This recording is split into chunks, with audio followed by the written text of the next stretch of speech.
Okay, so I'm just going to do an example and sorry, an exercise from the book.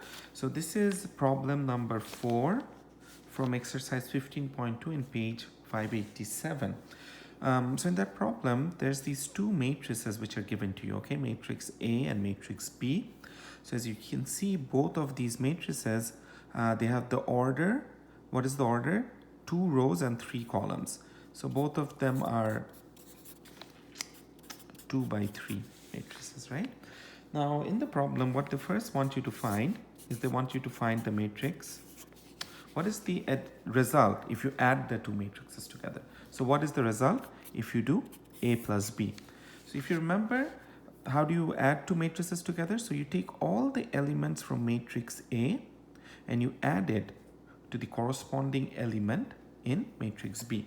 So essentially you take 0, you add it to 1, you take 1, you add it to -1, you take -1, you add it to 5. So you're going to get 0 plus 1, 1 minus 1, minus 1 plus 5, 2 plus 0, 3 plus 1, 7 plus 9. So what is this matrix over here? So if you just do these operations, 1, 0, 4, 2, 4, 9, 16. Okay, so this is the matrix when you add A plus B. Now they also want you to find, the next part, they want you to find A minus B. So we haven't done matrix subtraction before, but essentially it's the same. So what you're now going to do is you're going to take all elements from matrix A, but now instead of adding it to the corresponding entry in B, you're going to subtract it, okay? So you're going to do 0 minus 1, 1 minus minus 1, minus 1 minus 5, and then the same for the second row. So, if we just do this, what do we get?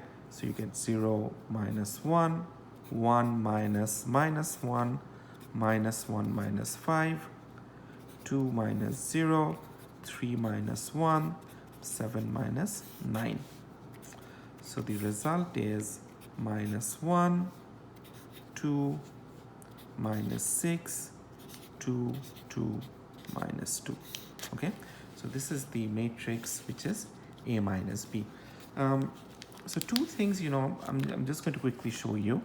When you're adding two matrices together, okay, there's another rule which says the addition of A plus B is the same as if you were doing B plus A.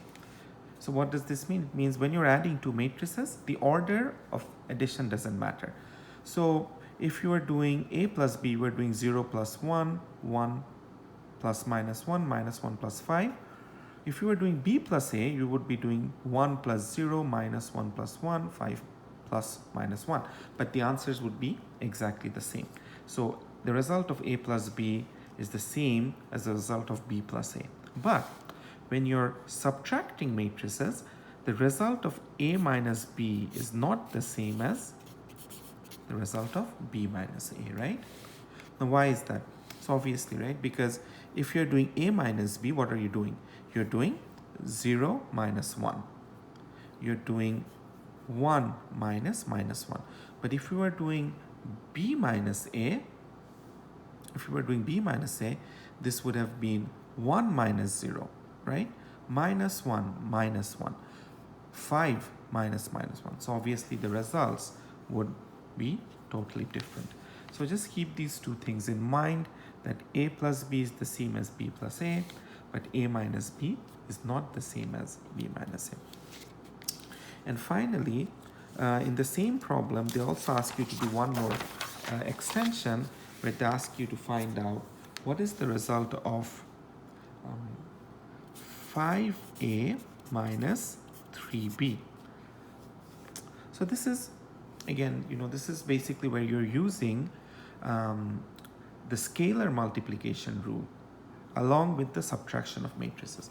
So what do? You're going to first find out 5A. So what is 5A? You just take your matrix A and multiply the number 5 everywhere.